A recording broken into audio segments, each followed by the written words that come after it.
Hello, my amazing viewers, and welcome to the 21st generation where youth issues matter the most. Yes, I know you have not been seeing this face for a very long time, but you had our co host Maziko Matemvu. here on 21st generation giving you the latest stories and being inspired by what amazing things that our Malawian, our fellow Malawians are doing in our nation. But today we have an exclusive interview with William. The boy who harnessed the wind. I don't know if you haven't heard about this yet, but I'm sure many of you have. Many of you have seen the movie, many of you have read the book. But in studio here on 21st Generation, we had a chance to get William here to get to share his story. So, yeah, William, we are so excited to have you here on 21st Generation. Thank you. It's a real great honor for me to be here this afternoon. I mean, like it's amazing. Like I've never been here before, so I'm very excited. Yeah. So as Tikala had said, we're so honored to have you here, and I think this is such a great platform for viewers to learn more from you. And I was just thinking, as the boy, obviously you're not the boy who harnessed it. You're now a man, yeah. But then just taking us from the boy who harnessed the wind, and the book and the journey through the movie. How has your life been? My life has been like very exciting. Starting from the point where I started doing my work. I was very young. Like I grew up. Like I was very curious growing up as young boy. Always when I see different things around me, I always like try to figure out like how does this work. I remember being young, like asking people, how does the car work? They say you just put in like petrol and you start the engine and you drive. I'm like, I know that, but how does the fuel, like the petrol, turn the engine to land that you can be driving? Nobody could really like tell me. So when I was growing up, I grew up with like very curiosity, trying to understand about like different things. I remember being very young, trying to figure out how does the radio work. Somebody's up in Brantaya back then, like when we only had like MPC, listen to it, to MPC, being like, how is it possible that somebody's in Brantaya can hear him? When I was much younger, about like between 4 and 6, I thought that inside the radio, there are small, tiny people who speaks. Actually, one day I opened the radio, my mother's radio, trying to say hi to hello to the people who were speaking, but I was very surprised to see very tiny things that was like speaking. So as a young boy, that's something so expected. To actually think that way. Yeah. So it's like that curiosity. I think really helped me when I was like starting my work in terms of like trying to build the windmill. That curiosity of like when I see something, I'll be like, how does this work? How can I be able like to build this? How what do I need to do in order of like making something similar to this type of like stuff? That is so interesting, right, Maz? Yeah. Because I think the thing is about the young generation now, there's so much curiosity, but sometimes we leave it there. You're curious about something, but we don't take time to actually go deeper than that, to say, like the movie itself, you were in the library, you wanted to learn, you wanted to understand, and we don't see that a lot in our generation, and I'm not quite sure what it is. It's that moment where I'm curious to know how that works, but I don't know who to ask or where to go or how to start, I think it's sometimes because of like not having like the space where like young people can freely like think, like trying to come up with their own like ideas. We don't have that much space here, and if young person is trying to do something else, it's very easy to dismiss them rather than like encourage them or give them like support, because we are like so the idea that like everything that we have been doing like in the past has been like working, and nobody has done this before, so who are you like to tell me that you are trying to do this type of like stuff? So young people, even though they'll have like the idea, they'll just like think like, oh, if I don't have like support from anybody else, no one else is believing me, and then I'm just gonna leave it up, like forget about it, instead of them like trying to have like a space where they can come in and be like, okay, this is what I'm trying to do, and talking to somebody who is like professional in that field, be like, oh, okay, you are trying to do this, but have you thought about this? Yeah. That way, like having the conversation, it's gonna spark some other ideas.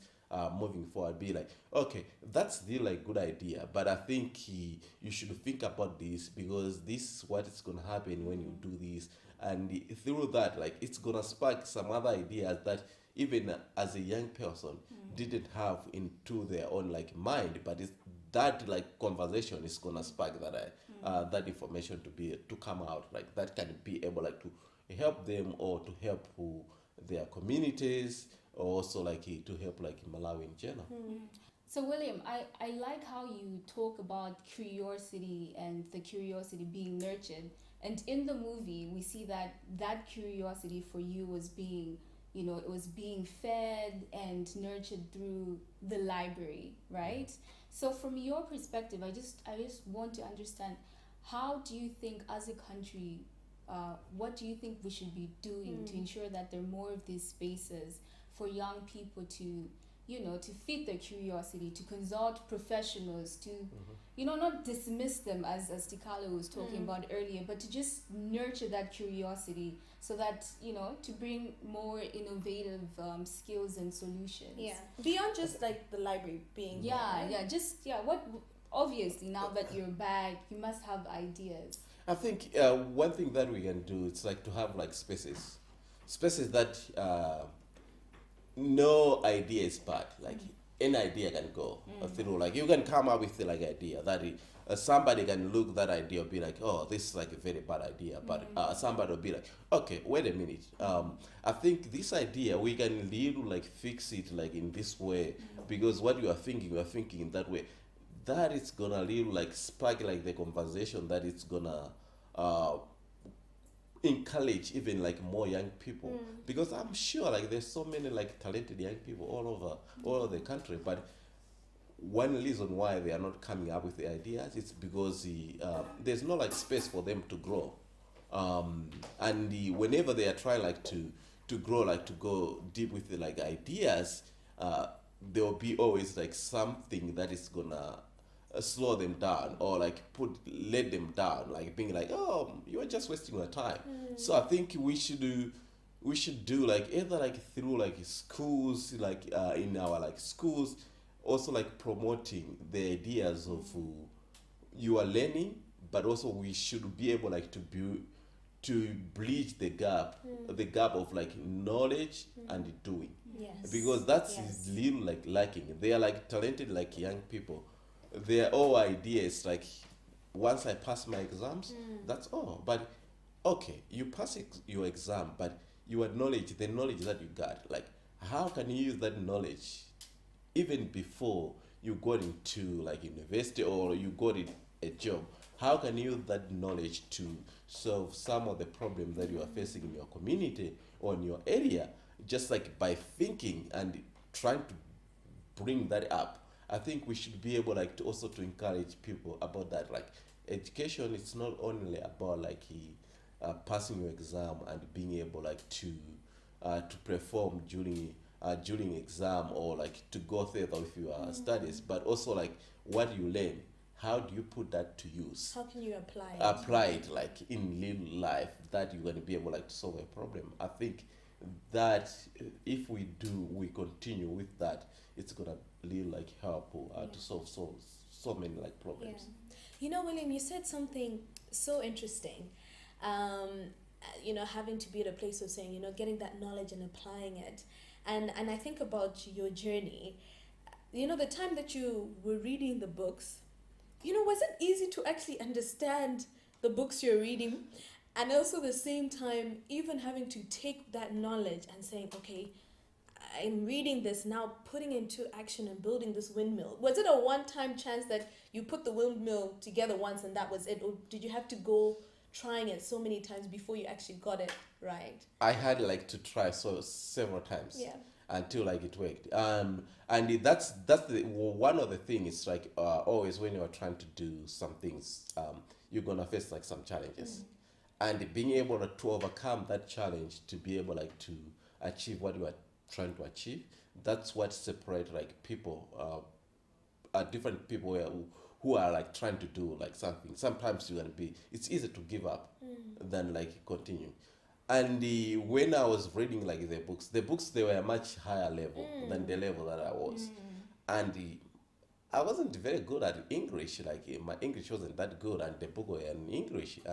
But I think one thing that really like helped me was like through checking the diagrams and pictures. Pictures can explain thousands and thousands of like information can be put in just like a single picture. It can be interpreted like several ways. So when I saw like pictures and diagrams, and for me to put everything like together, like to understand, being like, oh, okay, this the windmill looks like a fun.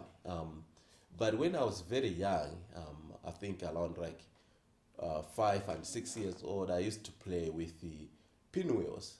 I'll get it like a plastic bottle. I'll cut it and I'll cut it as a fan, and I put up a nail or a wire in between, and I will land towards where the wind was coming in, and it will be like spinning like very fast. So when I saw the picture of the windmill in the book, I connected that idea. Be like, okay, this one is spinning because of the wind, and it's bigger. If I make something bigger, it can do like the same thing instead of like. And I also connected the idea of like me seeing how the bicycles generator, the dynamos works. It's like it generates electricity when you are spinning the bike, you are pedaling it. So I connect that idea being like, if I can get the big fan to do the work, to spin the generator in the bike, then I can generate like power. That's how I was able like to put everything into like perspective. Wow, wow. So how many times, aren't you curious? Like how many times did you have to build some sort of structure before you got the right one? Yeah, you said several times, but like if you had to estimate, should we say 20? Is that too much maybe? I mean like that would be like too much, but I think I first started with prototype. Yeah. I made a small prototype windmill, which wasn't generating like not too much power, but that was just like for me to get the concept, say like this concept really work. I did that. I built like I think it was like 3 prototypes before I moved into like a larger windmill. The larger one didn't work at this very first time, so I had like to do like some changes. So I did idylation over like I think 5 times, removing like some stuff. Being I used like the concept was the same way how the bicycles work, but instead of the human being pedaling the bike, it was the wind doing the work. So I had like to change from using the bicycle chain. I replaced the bicycle chain with the pulley and the belt, because pulley and belt, it doesn't jump off very easily. And with the chain in the bike, the way the chain of the bike is designed, it is designed for a certain speed, because it's a human person who's like pedaling. You can't pedal it like it's very like fast comparing to what the wind was doing. The wind was spinning very fast than how a person could pedal the bike. So it was always like jumping off the crank. So I always have to go up on the windmill to put it back. So sometimes when I go up to put it back, the windmill will be like spinning so fast, because the windmill was a little bit like slowed when the chain is attached to it, because that's how when the chain is attached to it, it's like it has like a load on it, so it was working. But once the chain get off, it was landing freely, no any load to it to slow it a little bit.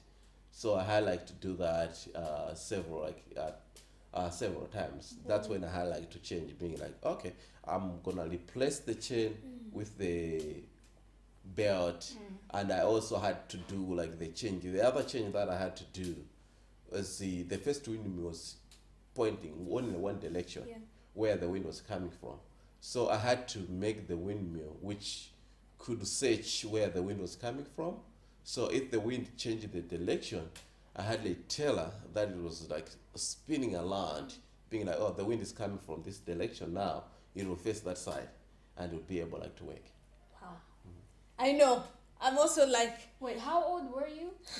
So at that time, I was like, when I started when I was like 14 years old. wow.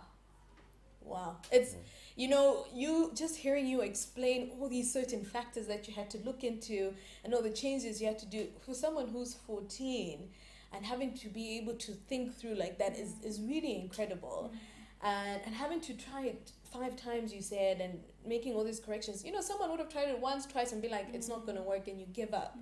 What kept you going? What kept you saying, this should work, we should do this? Yeah, because just also on that, I really am curious to know what kept you going, because watching the movie, we saw it was there was some sort of a crisis, you know, and were people really supportive during that time? Because we could tell that there was a hunger crisis, there was no food, you know, no democracy and all that. What kept you going? What really made you so persistent to go on? And how's the environment around with your father, your mother, you know? I mean, like a lot of people didn't really like believe what I was doing. They were really like doubting, and I didn't have like much of the support when I was doing. Only I had like one of my friend, a very good friend of mine, Gilbert, really like helped me, and I also have one of my cousin, Geoffrey. He really supported me. He believed on what I was doing. But apart from that, like anybody else was like, that's just like, you're just like wasting your time, or they really didn't understand what I was doing. But I think one thing that really helped me was that when I saw the windmill, the picture of the windmill in the book, I say, somebody, somewhere else, a human being like me, made this thing. This didn't fall from the sky. If something didn't fall from the sky, it meant that a human being like me was able to put this thing like together. There's nothing that can stop me from doing the same thing. So that like I told myself, say, if I fail, I'm not the first person to fail.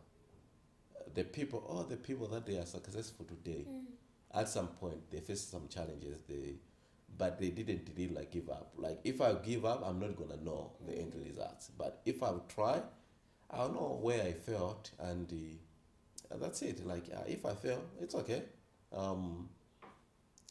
Failing, it's all about like it's about like human. Like we are like, we can fail on something and we can achieve some other like stuff, but that failure shouldn't put us down on what we're trying to achieve.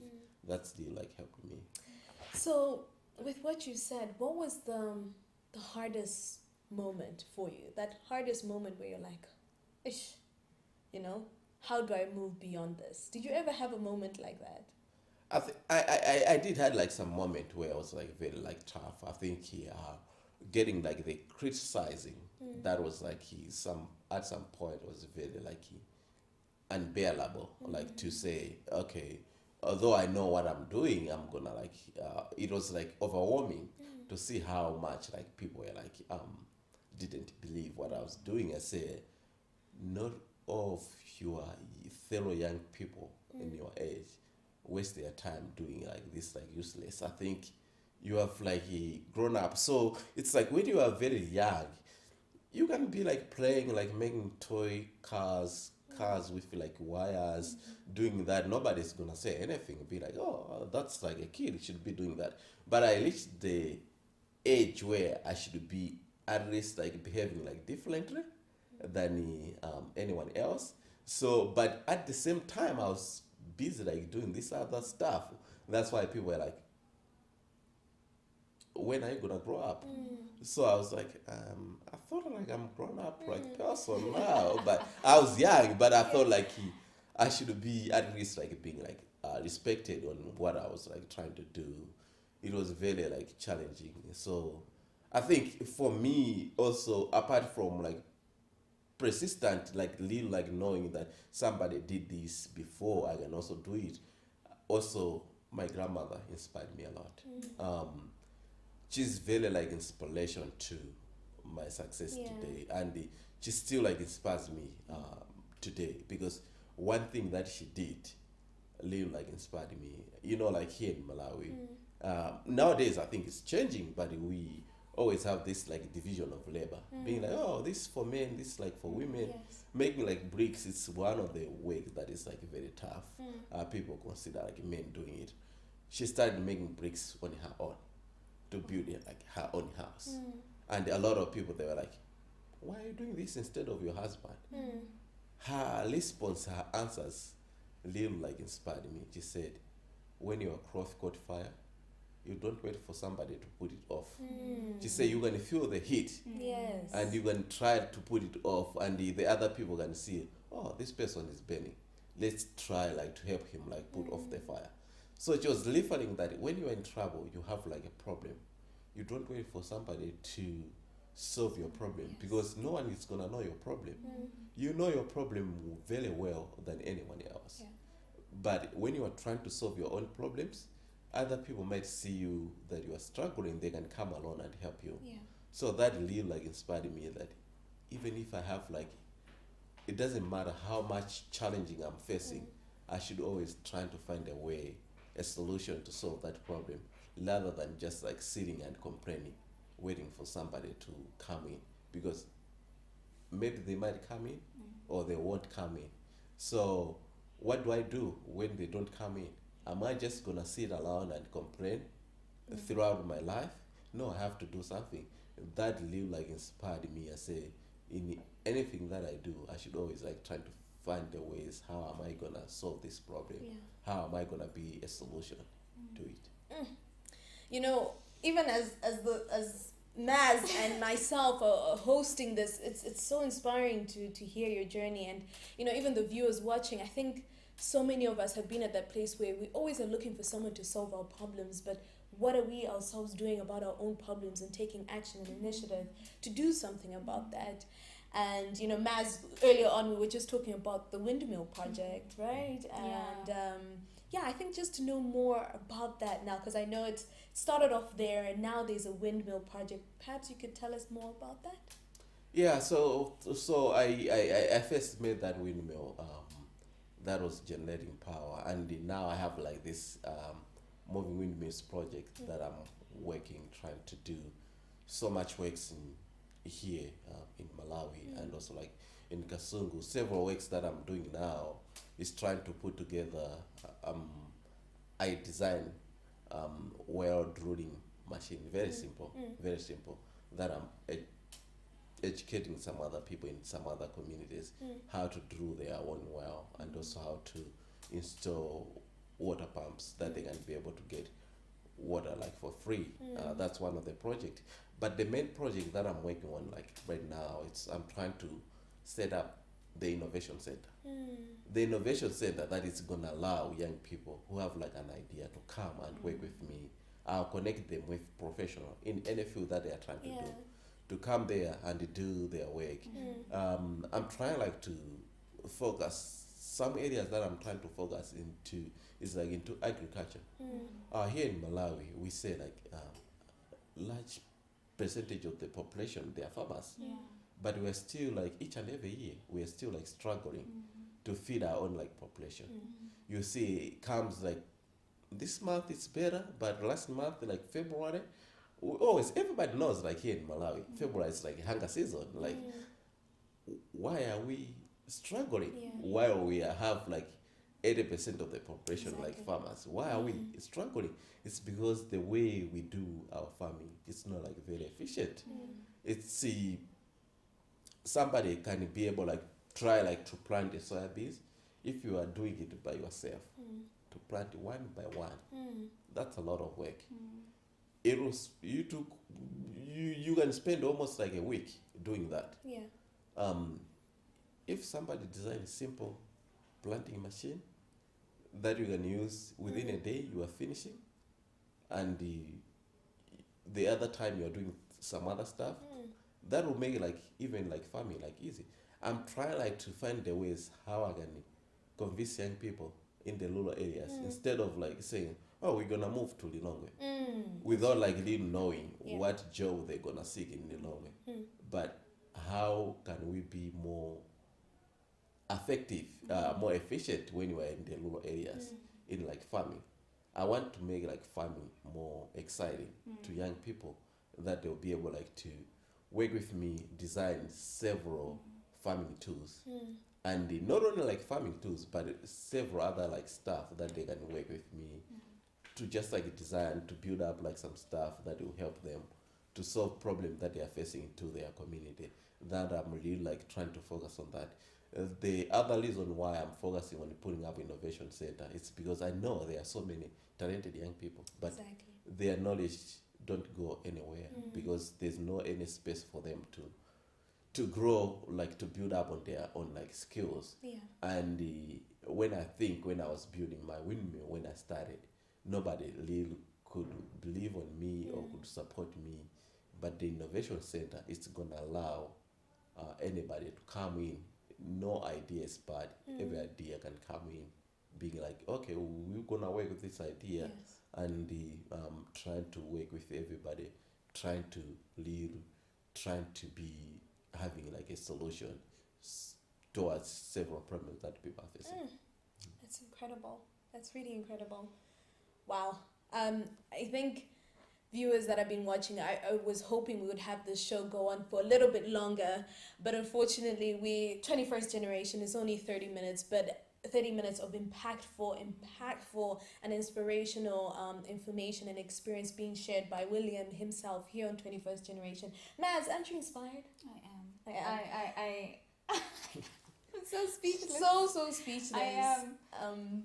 It's amazing to hear you talk about all of this, and I love how you're having an inclusive approach, because most times you see people at the grassroots level being marginalized, especially young people. And I think this innovation center and the initiative that you have, it's great. It's going to impact a lot of young people, and it's going to help so many communities. And I think as 21st generation as well, we're committed to helping you raise more awareness on that, and help wherever we can as the 21st generation. Yes. Thank So, you. William, it's been great having you on the show, but here on 21st Generation, we always want to leave that moment for our guests to say something to the viewers. And I think your story and everything you have done and your journey has already been inspiring, but we can't close off without hearing from you and the viewers hearing from you directly. Thank you. I think one thing that I can say, it's like, my message is gonna go to all like innovative young people, like anybody, or also like to anyone else, even if you are not like innovative. In life, we face so many challenges, but I think we shouldn't allow those challenges to take away our goals and dreams. Everything in life is possible if you put up your heart and you believe in yourself. All the people that they are successful today, they faced some challenges, but they didn't allow those challenges to take away their goals and dreams. So I say, everything is possible. Trust yourself. You're going to be able like to do it, and don't give up on all of your ideas. The ideas you have, always trying to pass by somebody else. Maybe it doesn't matter how small it might look, but it might have like great impact to solve so many challenges that our nation is facing today. So I'll encourage you, and I wish you all like the best in everything that you are trying to do. Wow. This has been amazing. Maz, I think we also have a lot to do in terms of even our nation, our communities around us, and viewers watching. I hope you enjoyed that. I hope you're inspired. As William himself said it, we have our problems around us, and let us be the ones who take initiative to do something about it. And like he said, it's not enough just to get knowledge, but to really apply that knowledge. Many young people that are in school, we learn so much, but it's high time we start applying it, right, Max? Exactly. So here on 21st Generation, where youth issues matter the most, And where youth issues are the heart of the nation. hope you enjoyed that episode, and see you next time.